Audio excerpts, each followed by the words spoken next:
बच्चों, मैं Mrs D लाल बाग girls inter college से और मैं अपने सभी बच्चों का लाल बाग गर्ल्स इंटर कॉलेज के यूट्यूब चैनल पर स्वागत करती हूँ।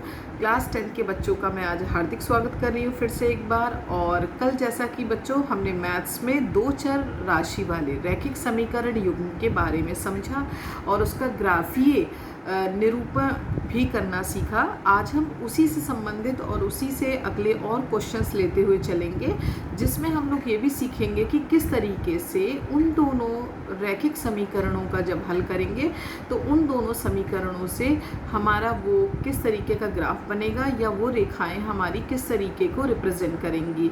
जैसे कि समांतर होंगी तो कितने हल होंगे, और समांतर यदि नहीं हुई यानी कि प्रतिच्छेदी हुई तो कैसे करेंगे, और हमारी आपकी मान लीजिए संगत हो गया तो हमारा किस तरीके से उसका हल होगा।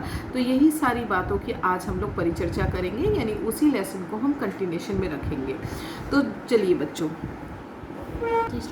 दो चर वाले रैखिक समीकरण युग्म, उसी को हमने एक दूसरा क्वेश्चन, इसी में हमने बेटा दूसरा क्वेश्चन लिया, ग्राफ द्वारा जांच करेंगे कि ये जो दी गई समीकरण के युग्म हैं ये संगत हैं, और यदि हैं तो उन्हें हमें ग्राफ के द्वारा हल करके पूरा कारण के साथ बताना होगा।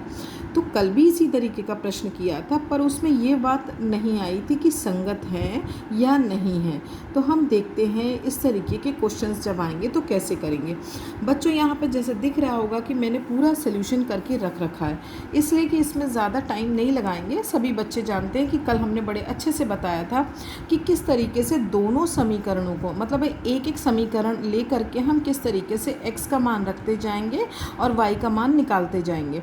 तो जिस प्रकार यहाँ पर दिख रहा है कि अभी हमने पहले समीकरण 2 ली जो हमें एक सवाल में दी गई है। तो सबसे पहले हम समीकरण 1 लेंगे। समीकरण 1 है x + 3y = 6।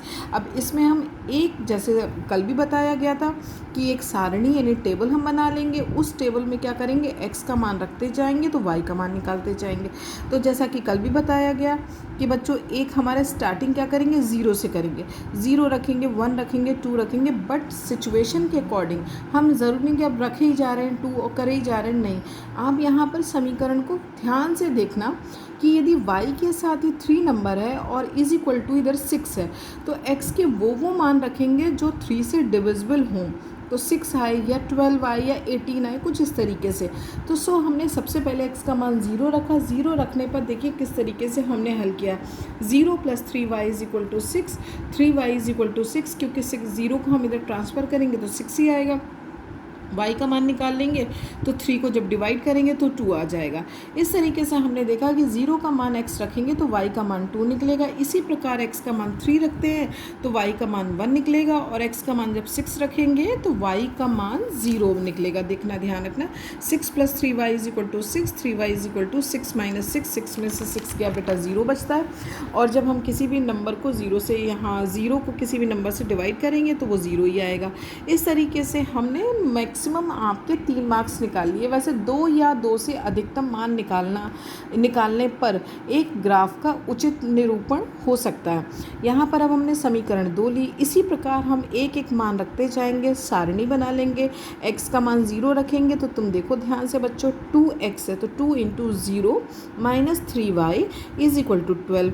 तो 2 को 0 से मल्टीप्लाई करा, 0 - 3y = 12, - 3y = 12, क्योंकि 0 में किसी भी नंबर को जोड़ा या घटाया जाता है तो हमारा कोई आंसर में फ़र्क नहीं पड़ता, वही नंबर आता है। तो y = क्या हो जाएगा बेटा, 12 - 12/3, क्योंकि 3 इधर पक्षांतर करके डिवाइड में हो जाएगा, और 3 × 1 = 3, 3 × 4 = 12, तो y का मान -4 है। इसी प्रकार हमने x का मान 3 रखा, तो तुमने देखो यहाँ पर हमने आपको क्रिया विधि पूरी समझा रखी, तो y का मान हमारा क्या आ गया, -2 आ गया। अब x का मान 6 रखा, तो इस तरीके से जब हम ये पूरी देखिए क्रिया विधि कर रहे हैं तो हमारा पर y का मान क्या आ गया, 0 आ गया। तो इस तरीके से हमको x के 3 अलग अलग मान रखने पर 0, 3 और 6, तो y के अलग अलग हमें मान मिल गए। अब हमने ये क्या करने, जो हमने 2 टेबल बन गई समीकरण 1 के द्वारा और समीकरण 2 के द्वारा, इन समीकरणों, इन सारणी का प्रयोग करके हम लोग अब ग्राफ पे इसका रिप्रेजेंट करेंगे। देखिएगा, जैसे कि कल भी बताया था ग्राफ को, आज हम एक और ग्राफ बनाना आपको सिखा रहे हैं। ठीक है। ग्राफ को आपने किससे बनाना होगा बच्चों? एक पेंसिल के द्वारा। तो अब जैसे ये पूरा ग्राफ पेपर है, सो सबसे पहले हम यहाँ पर एक वाई एक्सिस बनाएंगे और एक एक्स एक्सिस। आपको बेटा ध्यान रखना होगा कि x और y की वैल्यू किस तरीके से मिल रही है। देखिए जैसे यहाँ समीकरण के द्वारा कुछ वैल्यूज़ हमें प्लस की मिल रही हैं और कुछ वैल्यूज़ बेटा माइनस की मिल रही हैं, और समीकरण एक के द्वारा सारणी एक में सारी की सारी वैल्यूज़ हमें पॉजिटिव मिल रही हैं। तो यानी कि ग्राफ जब हम करेंगे तो कुछ हमारे प्लस में भी आ सकते हैं, कुछ माइनस में भी। तो इस तरीके से जब एक्सिस बनाओगे, एक्स अक्ष और वाई अक्ष, तो बच्चों आप क्या करोगे, बीचों बीच लगभग बनाना, जिसके द्वारा हम क्या करें, कुछ हमारे ऊपर भी आ जाए और कुछ नीचे भी आ जाए।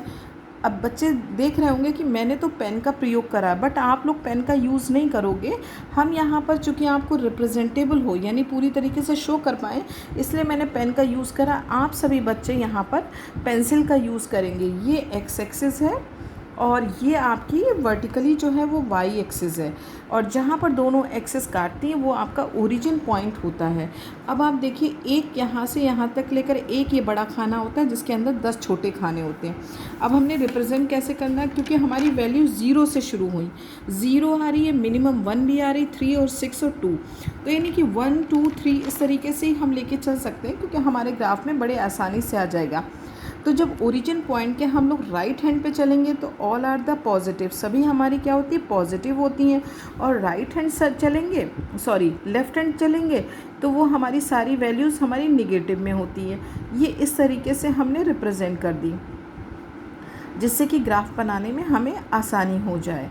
ठीक है। अब ये आप वाई अक्ष पे चलो, वाई अक्ष के जब हम ओरिजिन पॉइंट से ऊपर चलेंगे तो ये सब पॉजिटिव होंगे, +1 +2 +3 +4, इस तरीके से 5 6, क्योंकि मैक्सिमम 6 है तो 6 तक तो बना ही लो।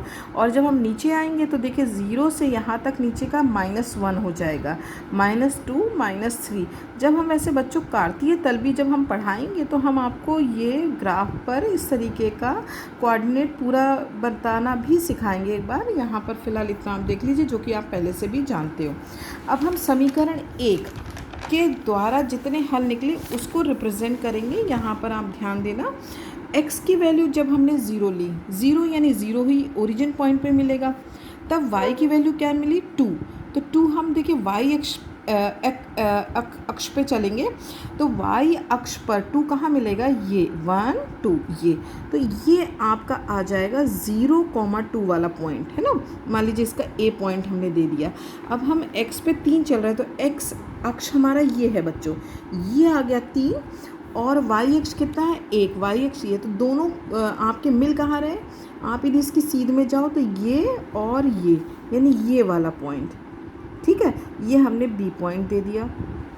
अब हमारा नेक्स्ट क्या है, 6,0, एक्स वाला है 6 ये हो गया, और वाई वाला क्या 0, तो 0 तो अपनी जगह पे रहेगा, तो ये आपका हो जाएगा सी वाला पॉइंट। ये आपके ध्यान दीजिए, ए पॉइंट, बी पॉइंट, सी, हमने इनको मिला लिया, और तुम देखोगे कि ये बच्चों मिलाने पर एक स्ट्रेट लाइन जा रही है, इधर उधर नहीं जा रहे हैं। देखिए मिला रहे, ज्वाइन कर रहे तो बिल्कुल स्ट्रेट लाइन जा रही है। ये तो हो गई समीकरण 1। समीकरण 1 क्या थी, x + 3y = 6, इसके द्वारा निकले हुए हल से ये वाली एक रेखा।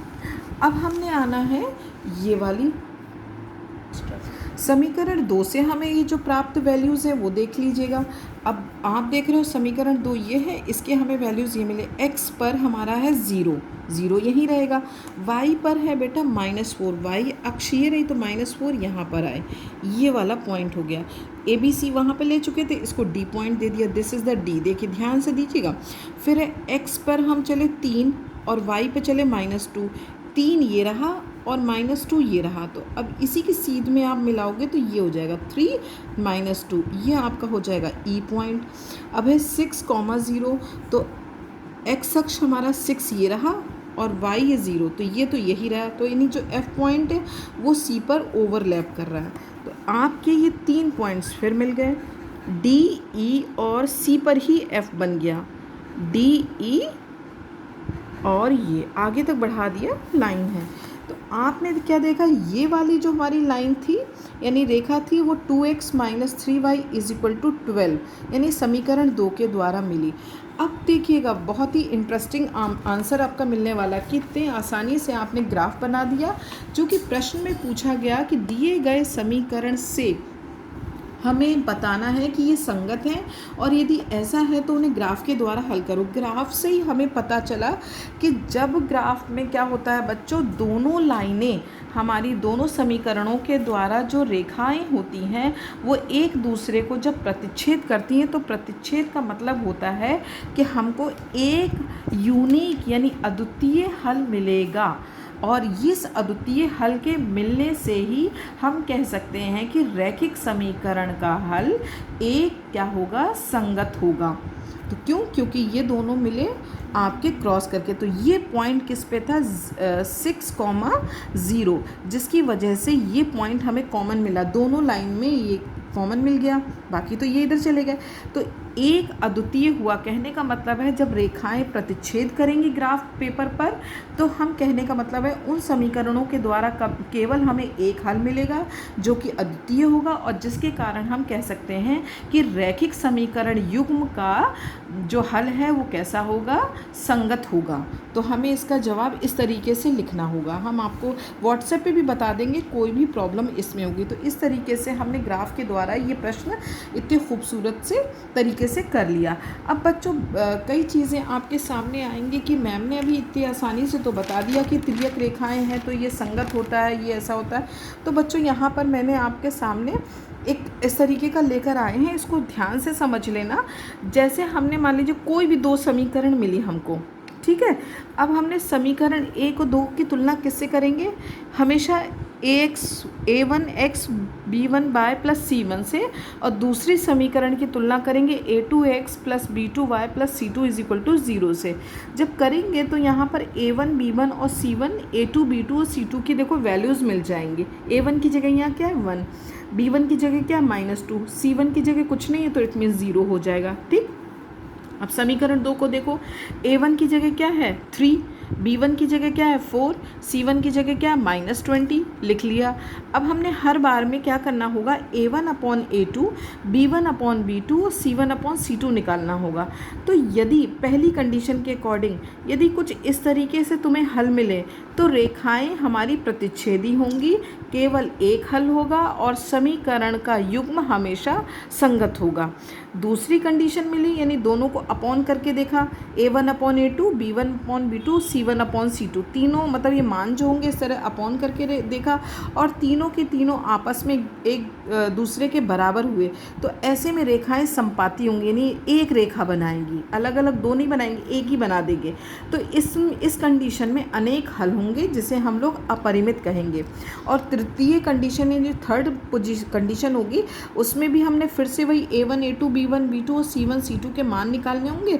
a1 a2 अपॉन b1/b2 ये बराबर आ गया, बट c1/c2 के बराबर नहीं आया, तो रेखाएं ऐसी कंडीशन में समांतर होंगी और इसका कोई हल नहीं होगा। तो इस तरीके से हम बहुत सारे प्रश्न निकाल सकते हैं बच्चों।